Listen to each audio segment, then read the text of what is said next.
শ্রীচরণে প্রণাম জানাই। প্রেমাবতার গৌরাঙ্গ জির শ্রীচরণে উপস্থিত আছেন এখানে আসাম বঙ্গীয় শাসক মঠের ট্রাস্ট বোর্ডের সম্পাদক তথা আমাদের সবাইয়ের পূজনীয়, বরণীয়, সম্মানীয় আমাদের শিক্ষাবিদ, তিনি আমাদের যেভাবে হাতে ধরে টেনে নিয়ে শুনলেন অরবিন্দদার কাছে আমাদের এগিয়ে নিয়ে চলেছেন, তাঁর শ্রীচরণে অনন্ত কোটি ভক্তিপূর্ণ প্রণাম জানান। উপস্থিত আছেন এখানে নির্মল সিকদার দাদা, উপস্থিত আছেন অরবিন্দ দাদা ও এই শুনলেন জগাই মাথায় জগদানন্দ বন্দ্যোপাধ্যায়, মাধবানন্দ বন্দ্যোপাধ্যায় এনারা ছিলেন।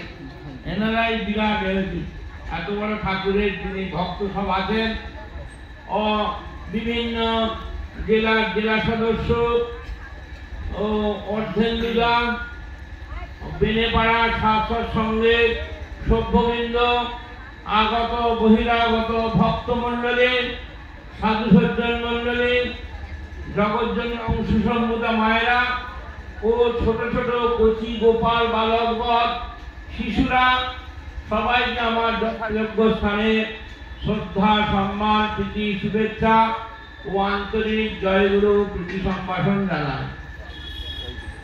আজ আমরা শ্রী শ্রী ঠাকুর মহারাজের যে সংঘ মন্দির বেনেপাড়া নিগমানন্দ শাস্ত্র সংঘের নিকটে আমরা সবাই এসেছি, এই সংঘাশ্রমে গতকাল থেকে বাৎসরিক উৎসব অনুষ্ঠিত হচ্ছে। এই অনুষ্ঠানে বিভিন্ন ভক্তরা সব এসেছেন। এই অনুষ্ঠানে আমি 17 বছর হলো এই অনুষ্ঠানটি দীর্ঘ 17 বছরই আমি আসছি। এই অনুষ্ঠান খুবই ছোট্ট আকারে হতো আগে, এবং আশ্রমের যে কলেবর এতটা বৃদ্ধি হয়নি। ছোট্টখাট্ট একটা জায়গা ছিল, সেখানে খুবই কষ্ট করে সবাই আসতো, এত ভক্ত আসতো না। সেই জায়গাটা আস্তে আস্তে একটা মহিরু আকার ধারণ করেছে। এটা একটা ঠাকুরের অশেষ কৃপা, এবং তার ইচ্ছা না হলে এই জায়গা এইভাবে আস্তে আস্তে শ্রীবৃদ্ধি লাভ করত না। এই নিশ্চয়ই তার ইচ্ছা। তার ইচ্ছাকে আমরা বাস্তবে রূপ দেওয়ার জন্য আমরা সবাই বদ্ধপরিকর হব। কিছু যদি নাও করতে পারি, আমরা যারা এসেছি সবাই শ্রী শ্রী ঠাকুরের শ্রীচরণ প্রান্তে আমরা প্রার্থনা করব, হে প্রভু, এই জায়গাটায় যা কিছু বাধা বিঘ্ন আছে সকল কিছু তুমি কাটিয়ে দাও, দিয়ে একে সুন্দর রূপ দাও। তুমি তো সুন্দরতম, তুমি একে সুন্দর রূপ দিয়ে করে তোলো। এটা আমরা যেখান থেকে এসেছি সবাই আমরা এটা প্রার্থনা করব। হ্যাঁ, এটাই আমাদের এই করণীয়।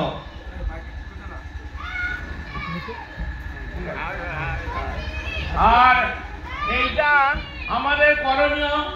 বিভিন্ন বক্তা বিভিন্ন ভাবে বলে গেলেন, খুবই ভালো লাগলো যে আমরা একটা বলার প্ল্যাটফর্ম পেয়েছি। তো তা আমার কিন্তু এই বলতে বেশি ভালো লাগে না, শুনতে ভালো লাগে।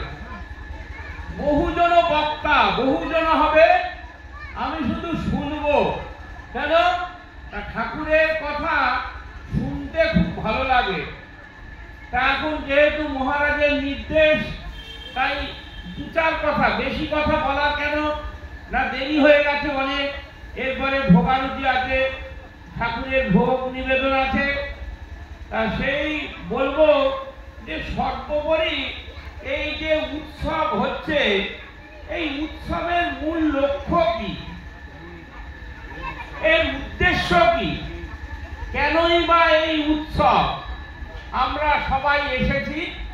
না এখানে এসেছি ওই যেটা দাদা বললেন শ্যামনগর থেকে যে দাদা এসেছেন জেলা সদস্য, উনি বললেন সচ্চিদ আনন্দ স্বরূপ আমরা, সে আনন্দ করতেই আসা। তা আনন্দটা করতে এসে দেখতে হবে আমরা কি সত্যিকারের আনন্দ পাচ্ছি। সেলফ অ্যানালিসিস, এই উৎসব মানে হচ্ছে সেলফ অ্যানালিসিস, আত্মসমীক্ষা।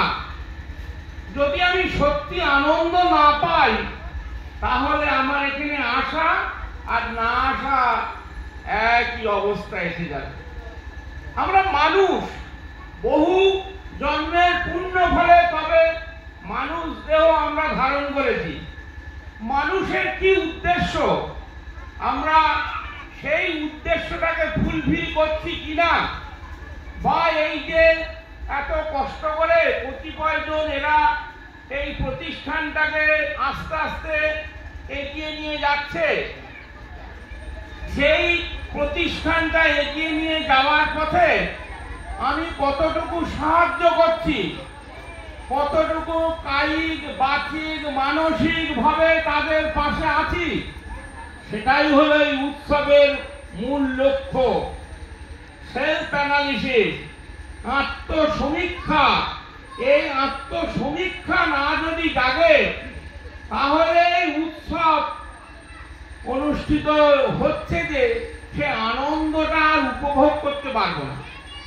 আমি এত সময় এখানে ব্যয় করছি, আমি তো এসেছি আনন্দ করতে, তা সে আনন্দটা কেন কোথায় বাধা হচ্ছে সেটাকে আমায় তুলে ধরতে হবে যে এটা কেন আমার এই আনন্দে বাধা হচ্ছে। কারণ বসুধৈব কুটুম্বকম, আমরা সবাই এখানে নিজের জন, আমরা ঠাকুরের জন, আমরা আলাদা না, আমাদের একটা গণ্ডি আছে। তাহলে আমাদের একে অপরের মধ্যে বিরোধ থাকবে কেন? ঠাকুর বলছেন এই সংঘ মানে কি? বিরোধের একান্ত পরিহার আর প্রাণের ঐকান্তিক মিলন। এই মিলনই আনন্দ। সে জীবাত্মা পরমাত্মার মিলনেও আনন্দ, আর জাগতিক ব্যবহারেও প্রেমালিঙ্গনে আনন্দ। এই উৎসবে খাওয়া এইসব এগুলো উপলক্ষ, কিন্তু মেন উদ্দেশ্য হচ্ছে আমার আনন্দ করতে আসা। তা সে আনন্দের পথে বাধা যেগুলো সেগুলো হচ্ছে মেন কি? মেন হচ্ছে আমার অহং। এই নির্মলদাও বলছিলেন যে এই অহংটা, এই অহং এ কিছুতে শ্রীরামচন্দ্র বললেন যে এ অহং যায় না। এ তাহলে কি উপায়? কারণ এই অহং দিয়েই তো সৃষ্টি। এই শ্রীরামচন্দ্র বললেন আরে এ অহং এই দাস হয়ে থাক, আমি দাস, আমি ঠাকুরের সেবক। আমার পরিচয় কোনো কিছু পার্টিকুলার নাম রূপ না, কারণ যার নাম রূপ তা সব মিথ্যা। বেদান্ত বলতে অস্থি ভাতি প্রিয় রূপম নামং চেত্তস্য পঞ্চকম আদ্যত্তাং ব্রহ্মরূপম জগৎ রূপম ততদম। নাম রূপটাই মিথ্যা। তাহলে এই নাম রূপে না, আমার শুধু অস্তিত্ব, এক্সিস্টেন্স আমার আছে। আর কি আছে? অস্থি ভাতি প্রতিভাত হচ্ছে, আর আমি প্রিয় রূপে আছি। এইটি আমার পরিচয়। আমরা কোনো ব্যক্তিগত না, আমরা সব সেবক সেবিকা। আমরা ঠাকুরের আনন্দ দিতে, আমরা ঠাকুরের কাছে এসছি কেন? ঠাকুর হতে এসছি, অন্য কিছু নয়। ঠাকুর যেরকম আমরা সেই রকম হব, এর জন্য আমরা ছুটে এসেছি। ঠাকুর কিরকম? ঠাকুর এই দ্বন্দ্ব পছন্দ করেন না। তিনি বলছেন, যিনি বলে গেলেন তো বিরোধের একান্ত পরিহার প্রাণের ঐকান্তিক মিলন। তিনি বলছেন তোমরা একত্রে মিলেমিশে থাকলে আমার যে আনন্দ হবে একটা রাজত্ব দিলেও হবে না। তাহলে আমাদের এই উৎসবের সংকল্প হবে যে আমরা মিলেমিশে একসাথে থাকবো। এর জন্য আমাদের আত্মত্যাগ কিছু দরকার। সেই ত্যাগটাই ধর্ম, যে আত্মত্যাগ, অর্থাৎ আমি নিজের সুখের জন্য কিছু করব না, আমি জনগণের সুখের জন্য, ঠাকুরের সুখের জন্য, সর্বোপরি সবাইয়ের সুখ আনন্দ দেওয়ার জন্য আমার এই দেহ মন প্রাণ ঠাকুর চরণে উৎসর্গ করব। এর জন্যই আমাদের আশা। তাই উপনিষদ বলছে সর্বস্ব বাধ্যা, সমস্ত কিছু। সেই কি সেটা? এই আমরা যে বিভিন্ন দ্রব্য দিয়ে, এগুলো হচ্ছে মাধ্যম, কিন্তু সর্বোপরি কি দরকার? সর্বোপরি আমার দেহ মন প্রাণ। ঠাকুরের কাছে যখন ঠাকুরের গুরুদেব সচ্চিদানন্দ বললেন, হ্যাঁ রে দক্ষিণা দে, বলছে কি আর দেব তোমার, আমার দেহ মন প্রাণ সবই তো দিয়ে দিয়েছি। ঠাকুরও তাই চায় যে আমাদের এই দেহ মন প্রাণ তোরা মিলেমিশে থাক, তোরা এক জায়গায় মিলেমিশে থাক, সেটাই হবে আমার ধর্ম, সেটাই আমার আনন্দ হবে সব। তা সেই মিলেমিশে থাকার জন্য কে বাধা দেয়? ওই অহং, ওই অহংটাই বাধা দেয়। ঠাকুরমা বললেন যে এই অহং কিভাবে যাবে না, এই বলছে এই অহং যাবে একমাত্র তার শরণাপন্ন হলে। এই শরণাপন্নের কথা যে হচ্ছিল, এই শরণাপন্ন হলে এই অহং যাবে, এই অহং এছাড়া যাবে না। ওই জন্য বলছে যে এই আনুকূল শরণাগতের লক্ষণ কি বলছেন শাস্ত্রে? আনুকূল্য সংকল্প, প্রাতিকূল্য বিবর্জন, রক্ষিষ্যতি গোপ্তিত্বে বর্ণং তথা আত্মনিক্ষেপ কার্পণ্যে সরবিধা শরণাগতি। তিনি যেটা পছন্দ করেন সেই কাজ করব, তিনি যেটা পছন্দ করেন না সে কাজ করব না। আর তিনি আমাকে একমাত্র রক্ষা করতে পারবেন, তিনি আমার সব। এই বিশ্বাস যে আলোচনা নানান হচ্ছিল, এই বিশ্বাসটা। তাই ঠাকুরমা বললেন যে তোরা কি চাইবি? ঠাকুর আমি কিছুই জানি না প্রথম। আর এইটা যদি আমরা খুব বদ্ধপরিকর হয়ে পড়তে পারি, আমাদের হৃদয়ের মধ্যে নিতে পারি যে সত্যিকারের আমি কিছু জানি না। আমরা মুখে অনেক কথা বলি কিন্তু অনেক কিছু জানি। যখন এই জানি নাটা ছেড়ে দেবো, যে সত্যিকারের ঠাকুর এই জায়গাটা খুব সুন্দর ধরেছেন, বলতে ফিল আপ দি ব্ল্যাঙ্ক, সব জেনে থাকলে তিনি আর কি দেবেন। এইটা প্রথম খুব মানে হার্ডলি প্রেয়ার বলছে। অনুকূল ঠাকুর বলছেন প্রার্থনাতে কইলি কত করলি না গো কাজে, আর ফুটলো ওটা কল্পনাতে ফলটি পেলি বাজে। বহু কথা বলে যায়, কিন্তু সেলফ অ্যানালিসিস করে বলতে হবে যে আমি কতটা প্রার্থনা করে, আমি কতটা। ঠাকুর বলছেন যে আমার দালালগিরি হস না, দীক্ষা নাও, চলে এসো, এসব না, তুই তৈরি হ, তোকে দেখে 8-10 জন আসবে। তোর নিজের আত্মত্যাগ দেখে সবাই ত্যাগী হবে। সেইটাই ঠাকুর চেয়েছিলেন। ঠাকুর রিয়েলটা চেয়েছিলেন। ঠাকুর ধনীটাকে পছন্দ করতেন না। তা সেই রূপ ভাবে আমরা যে এই আমাদের সব কিছু তিনি আমাদের রক্ষা করবেন, এই বিশ্বাস।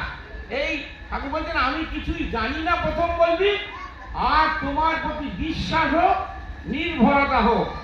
বিশ্বাস হয়ে শ্রীরামবাবু বলছেন 16 আনাই হয়ে গেল। তাই এর জন্য আমাদেরকে কি করতে হবে?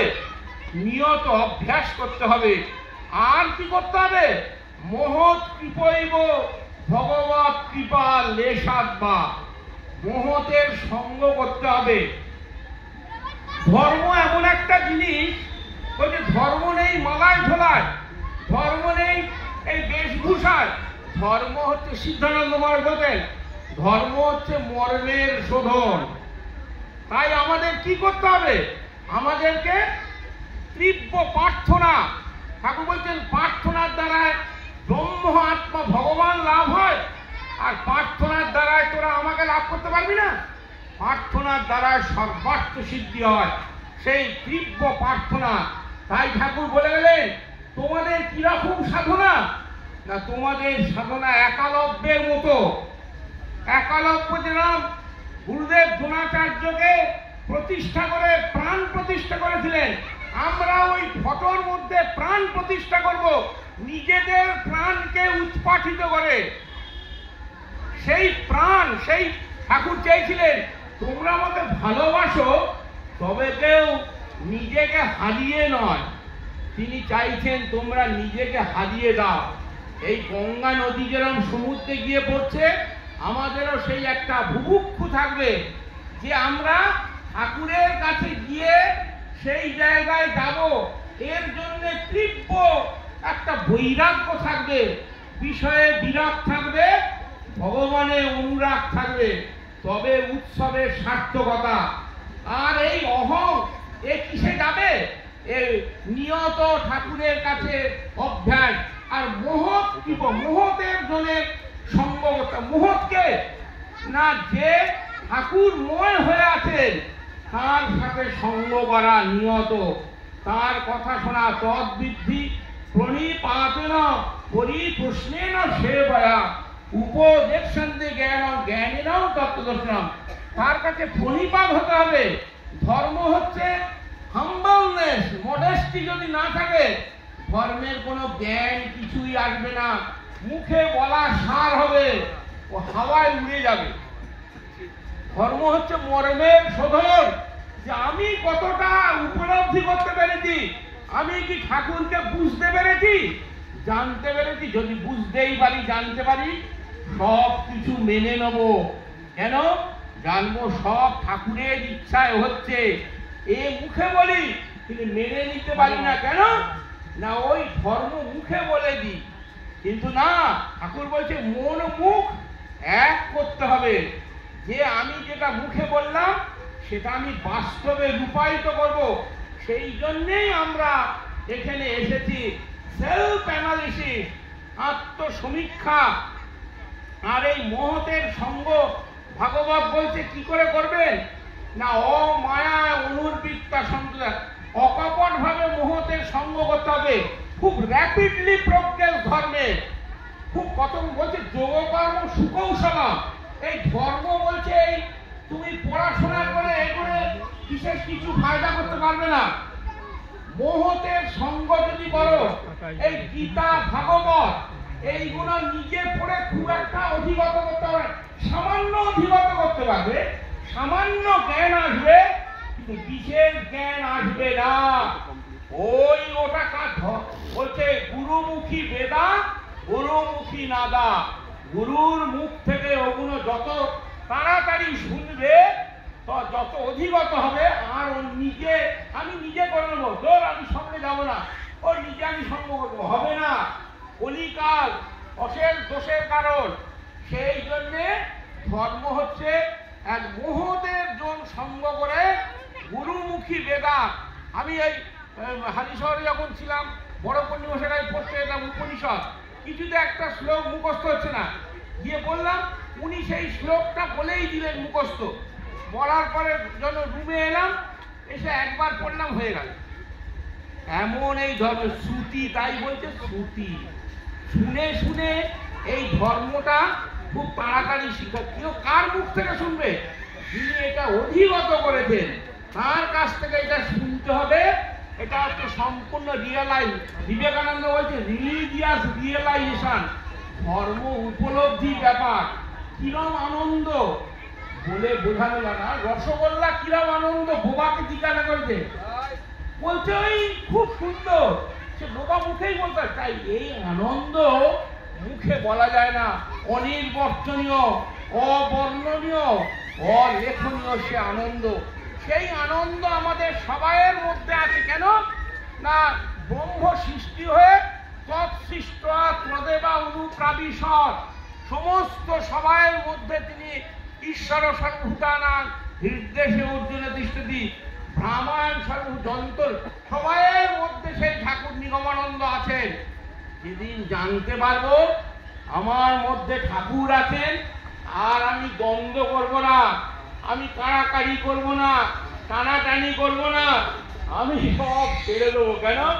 আরে আমরা এখানে আম খেতে এসছি, আম খেয়ে যাব, কত পাতা উঠুনে কি করব, চিরদিন তো এখানে থাকবো না। বলছে মান্ডব্য গালব্যশ্চৈব সান্ডিল্য মুনি রে বচা দেহ কি মৃত্যু বছর প্রাপ্ত অনিত্যে কাগত।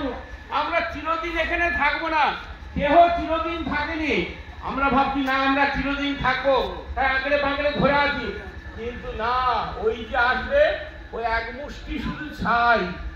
এই যে এত আমাদের এই যে শ্রীরামগঞ্জে বললেন এই অহং কিরম জানো না, ভাতের হাঁড়ি সব ছেলেরা দাঁড়িয়ে আছে, বাচ্চারা খুব লাফাচ্ছে যে ওই চাল ডালে এ দিয়েছে, আলু পটল সব খুব লাফাচ্ছে, তাদের দেখে খুব আনন্দ হচ্ছে।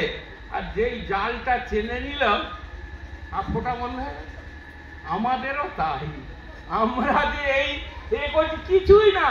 তাই ঠাকুর বলছে দিনাতি দিন হয়ে মাটি হওয়ার আগে, দেহ তো মাটি হবে, তার আগে মাটি হওয়া তবে খাঁটি হবে।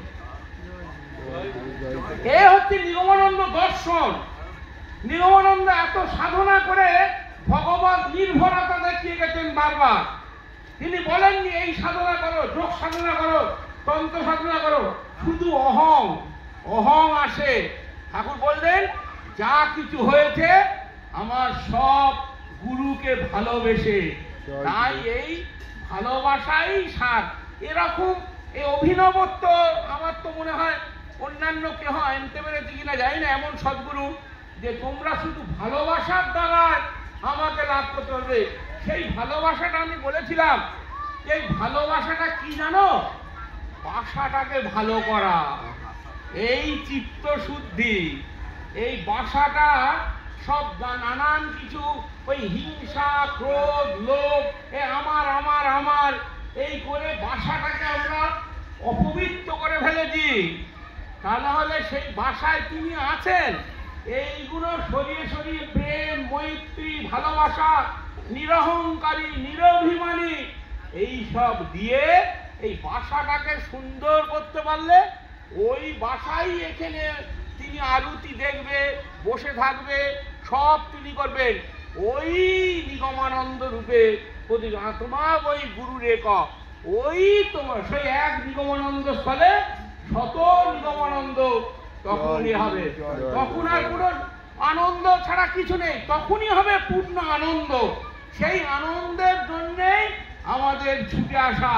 তাই আমরা এটা কিসে হবে, গীতায় বলছেন দ্বিতীয় অধ্যায়, ত্রৈগুণ্য বিষয় বেদা নিস্তৈগুণ্য ভবার্জুন নির্দ্বন্দ্ব নিত্য সত্যস্থ নির্যোগ ক্ষেম আত্মবান।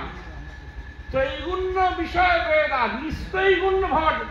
হে অর্জুন, তুমি নিস্তৈগুণ্য হও। আর নিস্তৈগুণ্য হব কি করে না, তুমি নির্দ্বন্দ্ব হও। এই দ্বন্দ্বের গদুর দোলায় তুমি দুলছো, এ বাবা আমি যদি এটা দিই এ হয়ে যাবে, এ বাবা কালকে কি খাবো, পরশুদিন কি করবো, এই দ্বন্দ্বের গদুর দোলায় তুমি দুলছো। নির্দ্বন্দ্ব কেন না, আমাদের মধ্যে একটা প্রদীপ জ্বলছে, এই বাইরের কামনা বাসনা সেই প্রদীপের হাওয়াটাকে এমন দিচ্ছে খালি স্থির হচ্ছে না। আর স্থির না হলে প্রদীপের আলোটায় দেখতে পাচ্ছি না আমি কে, আমার স্বরূপ কি, কিছুই বুঝতে পারছি না, হো হো হো হো হো হো করছি। প্রদীপটা ওই শিখাটাকে স্থির করতে হবে। নির্দ্বন্দ্ব নিত্য সত্যস্থ, তুমি নিত্য সবসময় সত্যে প্রতিষ্ঠিত হও। তা আমরা কি নিত্য সবসময় সত্যে প্রতিষ্ঠিত হতে পারি না? ভগবান বলছেন যে হ্যাঁ নিত্য সত্যস্থ তুমি প্রতিষ্ঠিত হতে পারো। কিভাবে হবে? নির্যোগ ক্ষেম। তুমি যোগ আর ক্ষেম তিনি তোমায় এনেছেন, তিনি হাতি এত খাওয়া দিচ্ছেন, কত জীবজন্তু, এখন নির্যোগ ক্ষেম হও। তুমি যোগ এবং ক্ষেম তোমার তিনি বহন করবেন, তিনি এনেছেন। মায়ের বুকের দুধ রেখে দিয়েছে, রিজার্ভ করে রেখে দিয়েছেন, সবকিছু রেখে দিয়েছেন। নির্যোগ ক্ষেম হও, তিনি যা নেই তা দেবেন, যা আছে তা রক্ষা করবেন। নির্যোগ ক্ষেম ত্রৈগুণ্য বিষয় বেদা নিস্ত্রৈগুণ্য ভবার্জুন নির্দ্বন্দ্ব নিত্য সত্যস্থ নির্যোগ ক্ষেম আত্মবান। তুমি সর্বোপরি এর জন্য আত্মবান হও, অর্থাৎ নিজেকে জানো, নিজের স্বরূপ জানো। সেটা কোথায় জানবো? বুদ্ধৌ শরণমনিচ্ছ, বুদ্ধিতে আশ্রয় করো। ওই বুদ্ধিতে তিনি ধরা পড়বেন। সে বুদ্ধি কিভাবে দেবেন? গীতা খুব সুন্দর করে বলছেন, তেষাং সততযুক্ত নাম ভজতাং প্রীতিপূর্বকম দদামি বুদ্ধি যোগম তং যেন মাম উপজান্তিতে। যা তুমি আমার সাথে যুক্ত থাকলে, আমার সাথে কানেক্ট হয়ে থাকলে আমি তোমাকে এই বুদ্ধি না। সেই জন্য শ্রীরামচন্দ্র বললেন, দোষ করে একটা সম্বন্ধ করে নে, একটা র্যাপোর্ট যদি করে নিতে পারি তাহলে আর চিন্তা নেই। সেই জন্যই ঠাকুর এই ভাবের সাধনার উপর এত এমফাসিস দিয়েছেন, যে ভাব সাধনায় তোমরা এইটা কেন না, আমরা মরে যাব, চিরদিন থাকবো না এখানে। যদুপথে ক কথা রঘুরাপুরী, রঘুপথে ক কথা উত্তরা কোশলা ইতি ইতি বিচিন্ত গুরু ন সৎ জগতে। এই জগতে কেউ যদুপতি, মধু, রঘুপতি সব চলে গেছে, আমরাও থাকবো। তোমরা একটা সম্বন্ধ করে নাও, একটা র্যাপোর্ট, একটা এখানে আমরা চলে যাব, এই টাকা পয়সায় জিনিসপত্র সব পড়ে থাকবে, কিছু এক মুষ্টি ছাই শুধু। এই চিন্তন করো, মৃত্যু চিন্তা, এই করে আমরা চলে যাব যখন, কিছু কি নিয়ে যাব? ঠাকুরমা বলছেন একটা ভাবকে নিয়ে যাব, সেই ভাব আমাদের সাথে যাবে। আমরা যেই এসেছি এখানে, এক একটা ভাব এক একটা যাবে, শান্ত, দাস্য, সখ্য, বাৎসল্য, মধুর, কেউ পিতা ভাব, এইরকম এক একটা ভাব নিয়ে আমরা যাব, একটা ছাঁচ। ওইটি আমাদের সম্বলের জন্য প্র্যাকটিস, প্র্যাকটিস মেক পারফেক্ট। ওই প্র্যাকটিস, এই শুধু আমাদের অভ্যাস, যে আমরা তাই এই ভাব বিনিময়ের অনুষ্ঠান সমস্ত ঠাকুর বলছেন এইটি একমাত্র যাবে।